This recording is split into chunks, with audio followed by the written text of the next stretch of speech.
Today I'm talking to Keith Watson, who is one of the team responsible for the art shows and the art collections at Canary Wharf.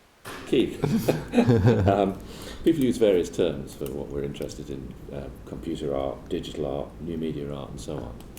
Do you have any strong feelings? I don't particularly. I think artists generally use those terms themselves to define where their work sits themselves, but I think actual general public don't really consider the terms whatsoever. If they, they're going to a gallery or an exhibition and they just see it as art. They don't know what these terms really mean.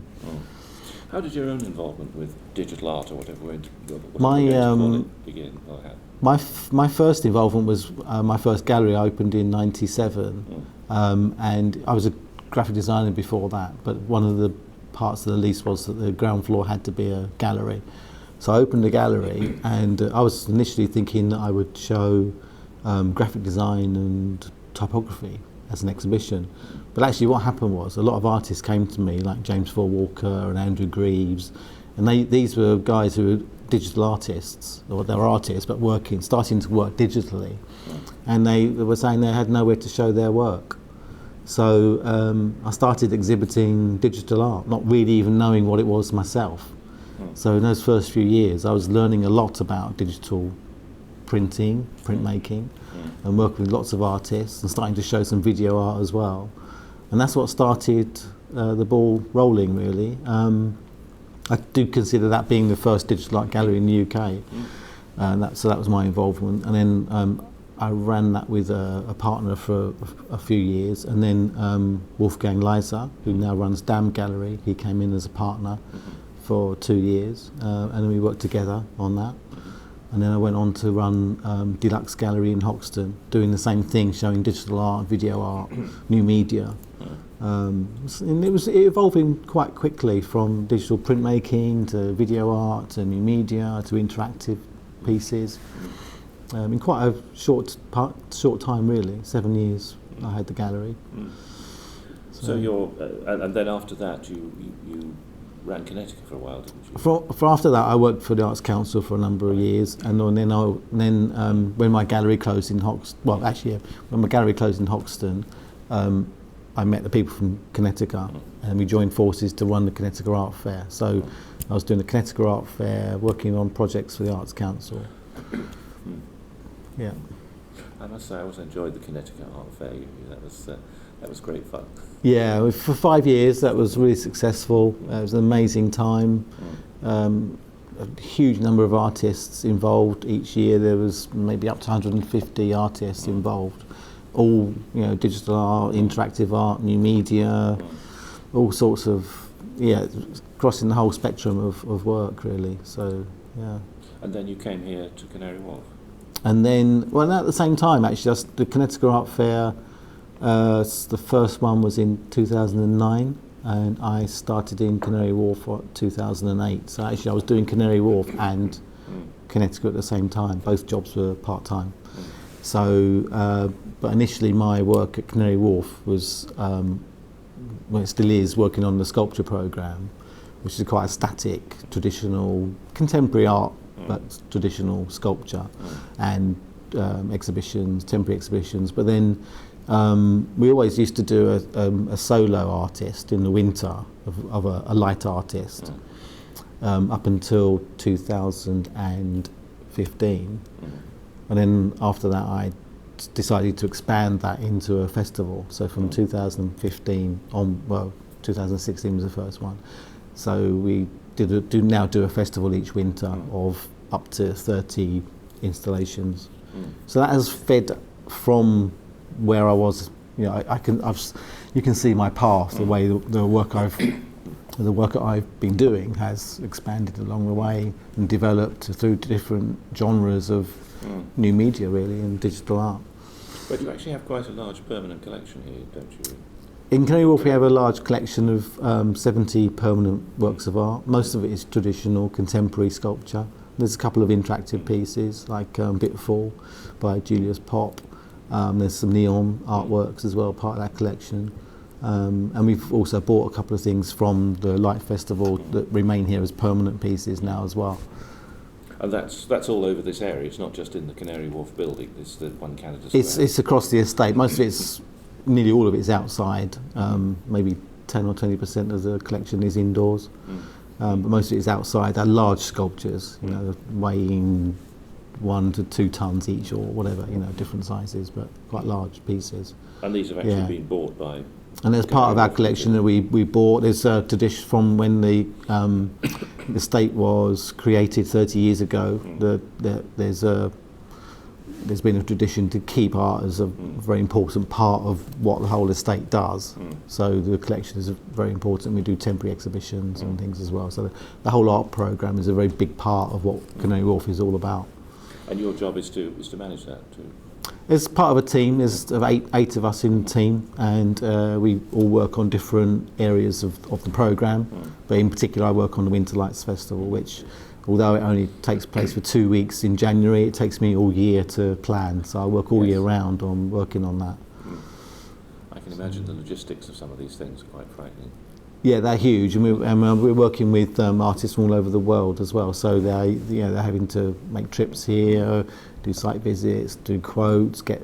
Some of the logistics come from abroad, or we get contractors here making things in the UK for the show. So it's a complicated thing to bring together.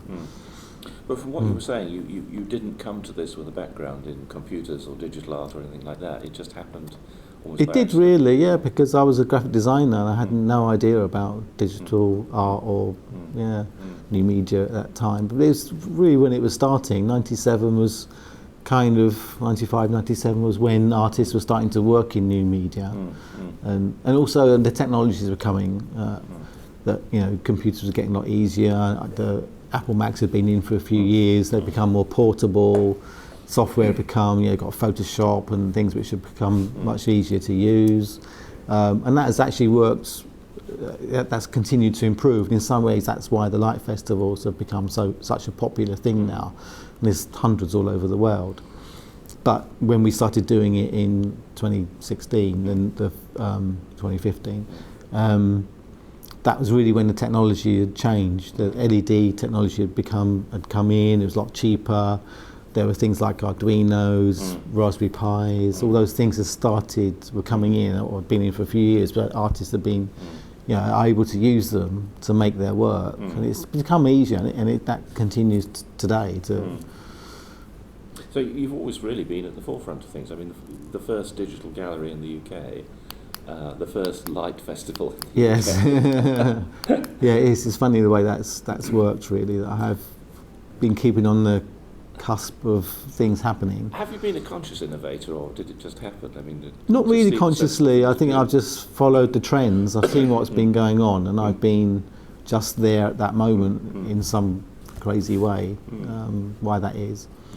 And now I'm looking at VR technologies, drones, things like that. Although that's a trickier area to manage, to bring in as exhibitions. I mean, partly it's just a VR I'm not too sure about yet. I still don't think it's still very much an individual experience, because you have to wear goggles, headsets, things like that. And I think there isn't a way for groups of people to experience it in a way, unless you all wear goggles. But then it's very much still an individual experience, and I don't really think that's a good thing.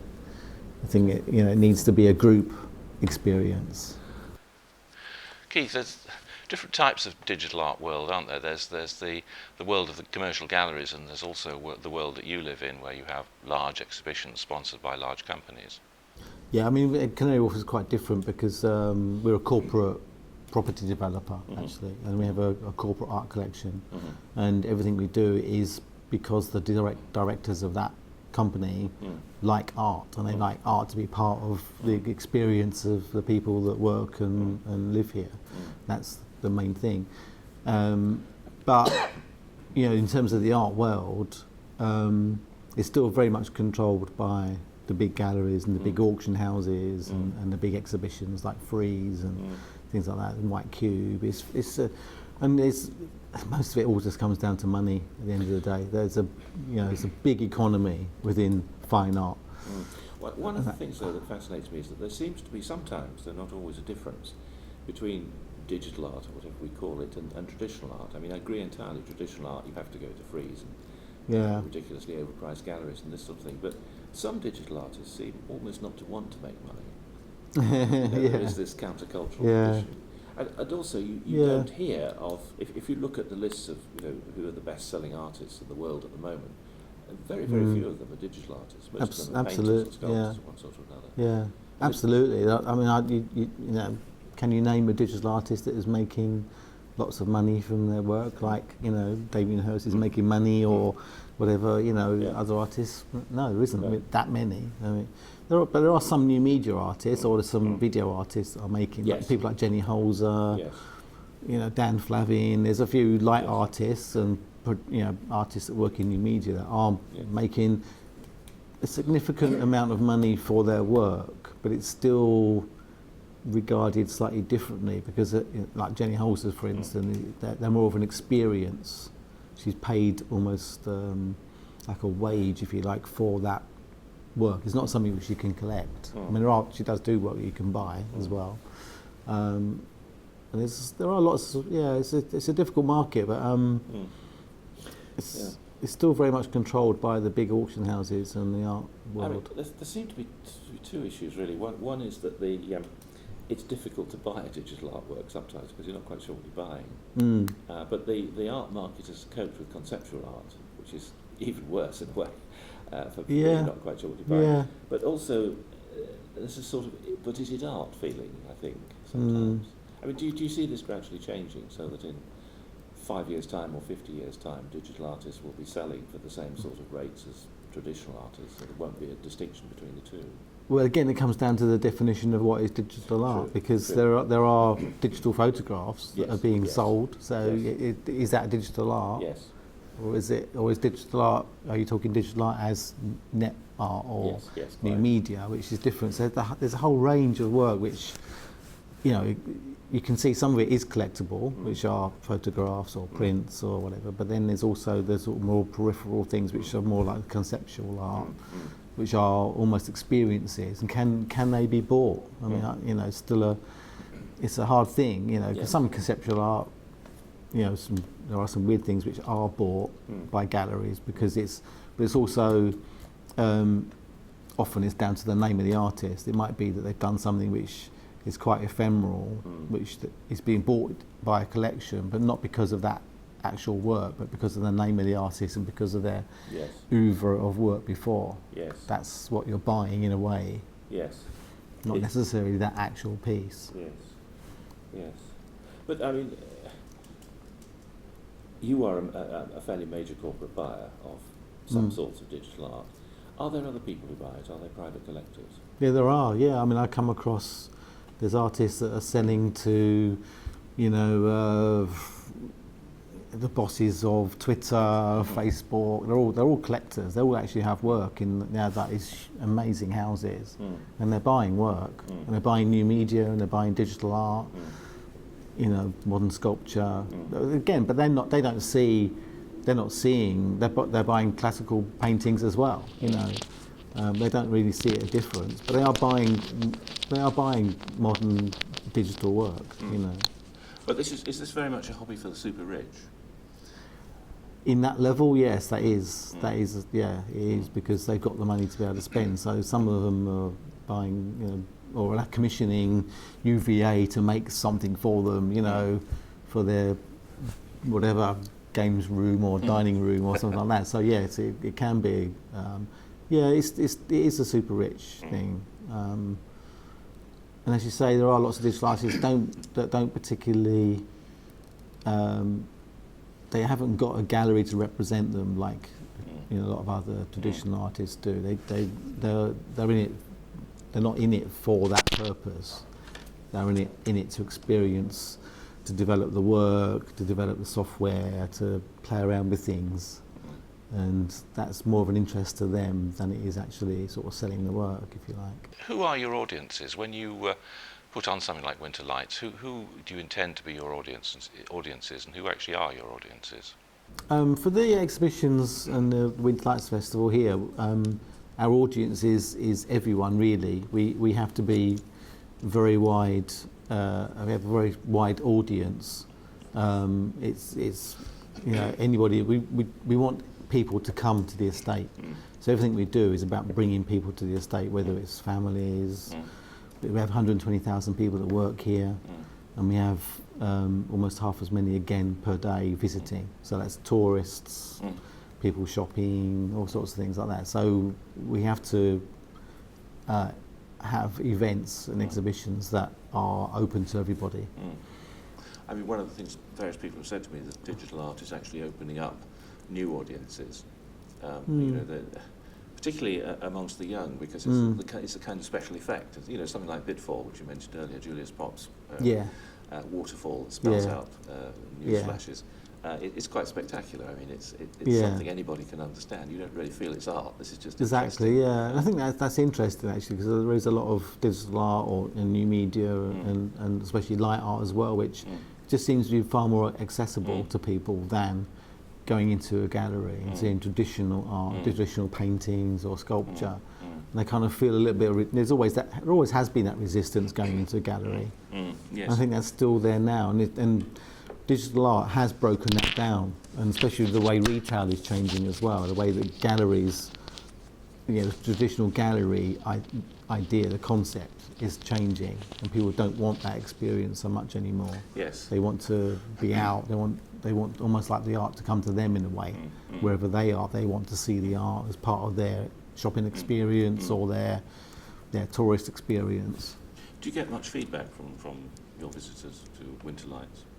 The feedback from the Winter Lights Festival is amazing. Yeah, we get a lot of feedback, and it's all positive. They, people. I don't know why it is, but for light art and kinetic work, they're really interested. And interactive work as well. They find it fascinating. Yeah. And certainly with thinking of some of the kineticas I've been to.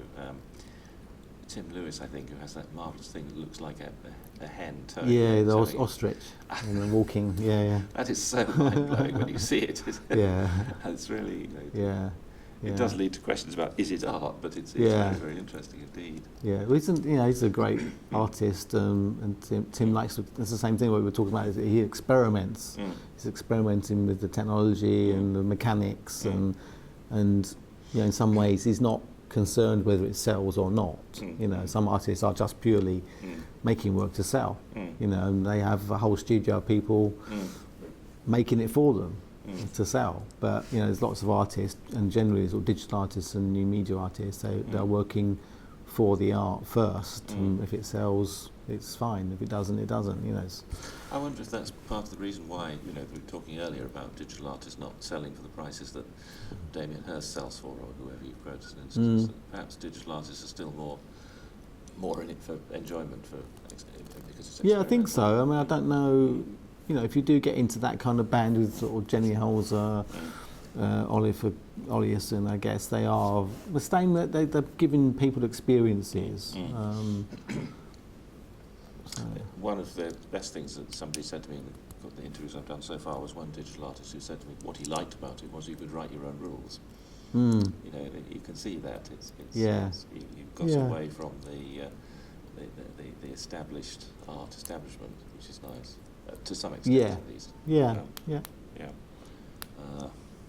I mean, when you and I worked together a few years ago on Node London, that was very much a sense that we were trying to put together a sort of overall festival of festivals, or umbrella festival or something in London, and it was just anybody who cared to come. You didn't have to be working for the Tate or something exactly, like that. It was very much a grassroots thing, and it didn't necessarily, you didn't have to sort of have a label as to who you were.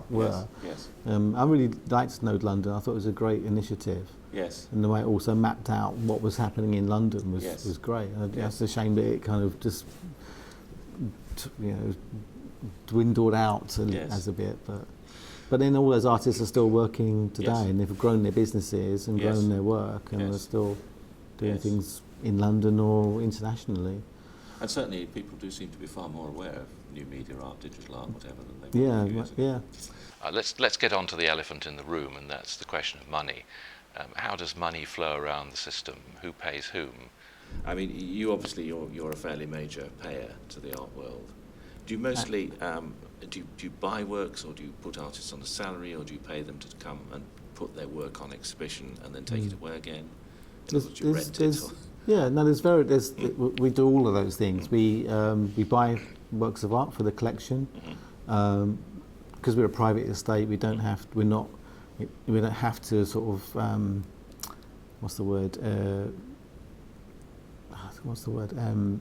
we don't have we're not subject to regulation by the government to spend so much on art. It's down to our directors to decide what we buy. So we buy works of art for the collection, which sometimes comes out of the temporary exhibitions that we have, or it could be an artist that we are commissioning. But then we also have our temporary exhibitions, which we don't pay a fee to the artists for, because we think we think it's a good advert, a good exposition for the artist. So, but we pay all the costs of putting the show on. So the transport, if we have to make plinths or make anything, then we pay for everything. So there's no cost to the artist, and we pay for all the marketing, the press office, and everything like that. So. So there's no cost. We don't actually pay a fee for those shows. When it comes down to the light festivals, we do pay a fee for the work, and we also pay for. Well, sometimes we're hiring work. Sometimes it's work which is on tour, so it comes to us from being all around the world, if you like. And we'll pay a fee to take that work. Or sometimes we commission a new piece. So and quite often we've used artists that is almost the first thing they've made for a festival. So we're encouraging their career by doing that, and we pay for the work to be made, and we pay the artist a fee for doing it. So we cover all those things really. How do you decide on the level of fee? I'm not asking what the level of fee is, but how do you decide? It's really hard. It has to be. I mean, there isn't a standard fee that you pay. I mean, I think the government has, the Arts Council have tried to sort of. The British Council have done that as well, of sort of paying a sort of standard fee to artists, if you like. But it doesn't really work, because every person has a different base cost that they need to cover. If they live in London, if they live in Essex or wherever, or live in Germany or whatever, they can have a different expectation of what they need to earn, and also their age. It depends on their age, whether they've got a family, car, house. Things like that. So you're always having to work with what they are asking for. And presumably, to some extent, also their sort of market value, to how known they are. Yeah, exactly. Yeah, I mean, we're working with younger artists that, in fact, sometimes they've asked for a fee which I think is too small, and I've offered them more money, because I think it's a way of encouraging them their career. They should be on a par with other artists, But then there's other artists that have studios, and they have, teams of people making things for them, so they've got a higher rate. They have to have, Yes. So, yes. Yeah. Yes. And how? I mean, when people are selling works commercially, how do they determine the prices? Is that just what the market will bear? You're obviously not a gallerist selling work on in that sense, but in your experience, you were a gallerist. If repeat the question. How do you, when you're selling works commercially, if you're a gallery, how do you determine the prices? Well, we're not a commercial gallery, so I don't. From my experience of when I did have a gallery, you're going from what the artist wants to earn, and then you're marking it up 50% or 60% or something even, and that determines what you're selling at. And how do you actually decide which artist to take? I mean, is this just a matter of you and your team getting together and saying, well, we'd like this and we'd like that? It is really, and I get a lot of proposals sent to me all the time, and you just have to make a decision whether you think whether the work fits within what you're trying to do. And there's a kind of relationship there as well. Some artists you get on with better than others, and it's just you work that out really. You just have a, I don't know what it is, but being a curator, you tend to just have a feeling for the work that you've got, and the work that's being presented, whether you're happy with it, and whether it's going to fit within whatever program or exhibition that you're doing. So you would expect to get proposals from some artists saying, this is what I'd like to do for the next Winter Lights. I get a lot of proposals for the winter lights or for other temporary exhibitions or all sorts of things, or even people coming to us all the time asking us to buy a large sculpture for the collection or something like that. So we get a lot of proposals, and we have to just sit down and decide whether it's right for us. Is this mostly when people are trying to sell you something, is it mostly the artists? Because I understand in the States there's a kind of art sales force, as it were, and you actually get agents trying to sell things to you. Is that the same here, or is it mostly the artists? We do get agents. We get agents, or we get PR companies. They've got an artist who's doing something, and they've got a sculpture that's touring around different places, internationally, and they come to us, seeing if we want it. So yeah, we do work with agents. You were also involved for some years with the Connecticut exhibition, weren't you? Does that work in the same way or differently in terms of buying art or owning it? Connecticut, I was involved in the Connecticut Art Fair, and Connecticut Museum is still an organisation that runs. They don't, as far as I know, they don't own any work, but they do have work which they are touring, so it's in storage, and we keep it here in the UK. To exhibit, but the art fair was a fair of, we had about 50 or 60 stalls, if you like, where each one was an artist or a group of artists showing their work. You used that huge hall, didn't you, on the Euston Road or somewhere? For 4 years we used the P3 space, part of the University of Westminster. Yes. Which is a great exhibition space. And but the last one I went to was somewhere smaller in Bermondsey, I think. No, the last one was in Truman Brewery in Shoreditch. Oh, was it? 2014 was the last one. Yeah, right. Okay. And I mean, with that, is you talked about works being on tour. This is a new concept to me, I must admit. This is presumably the larger and more spectacular works, installations and things like that, where you have a physical thing that has to move around. Yeah. And these are actually, some of them are actually in a sort of permanent state of touring. Yeah, well, especially with the light festivals. I mean, there's works of art which just go around the world from one festival to another, almost be back to back, if you like.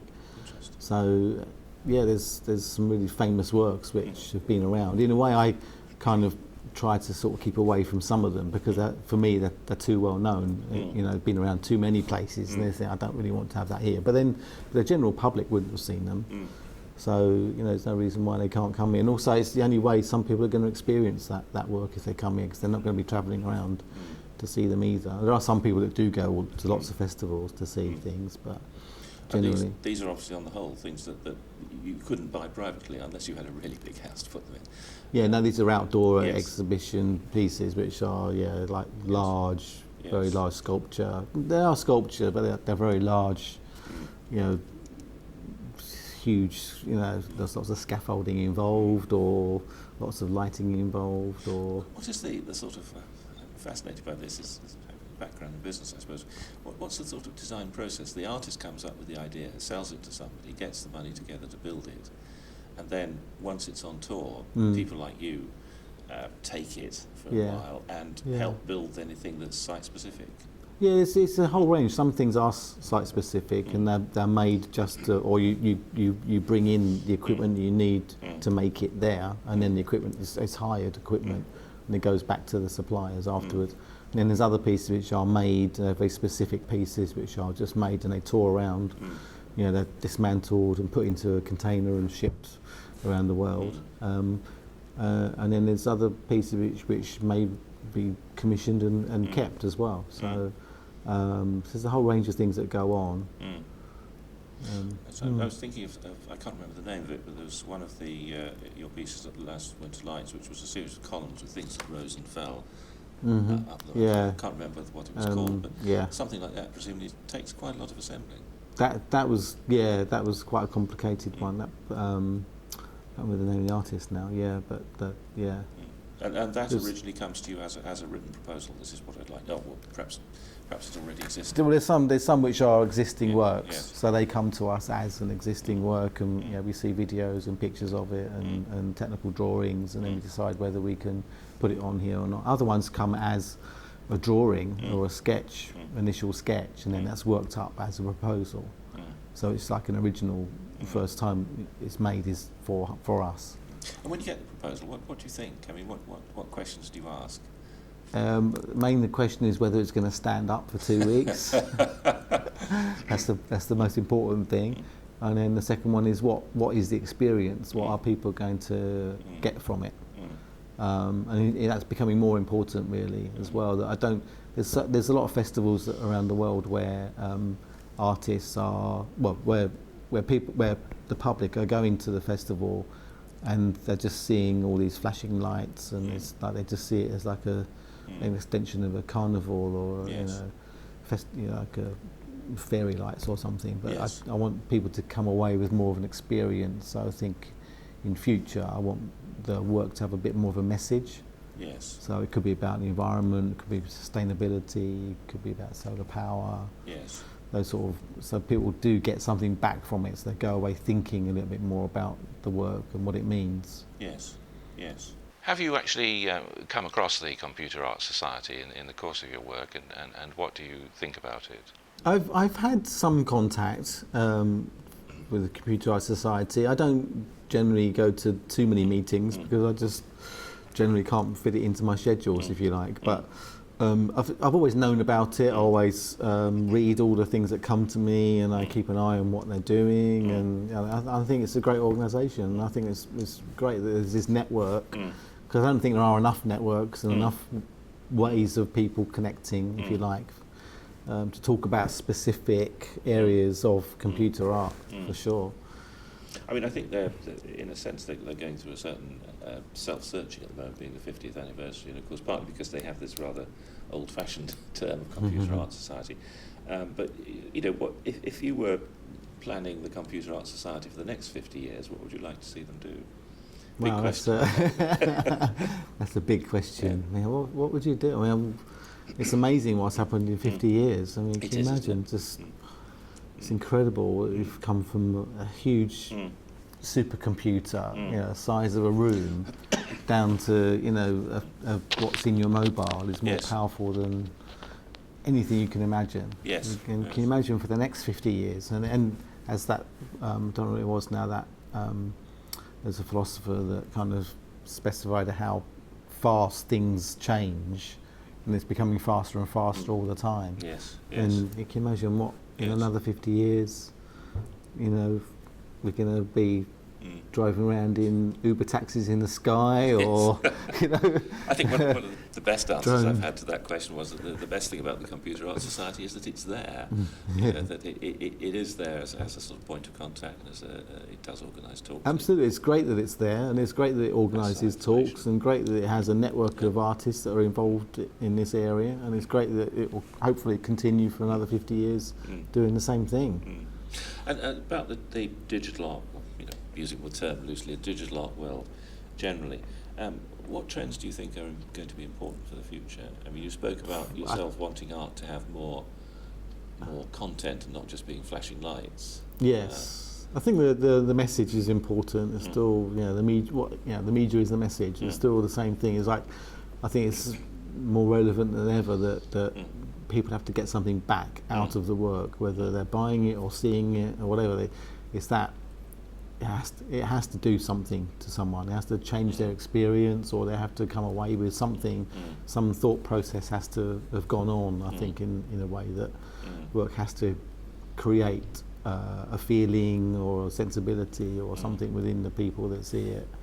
That's more important. I mean, in terms of technology, who knows what we're going to get going, you know. Whatever you predict now is probably, it's going to be far more amazing what actually does happen. I mean, certainly, you know, I think there's been a sense in the past that it was wonderful it could be done at all. You know, yes. A lot of the early pioneers were sort of repurposing plots. Well, exactly, yeah. Exactly. When we first started, it was just everyone was trying to get these things working, trying to make printers work, and now everything is so fluid, and the way like 3D printing is incredible.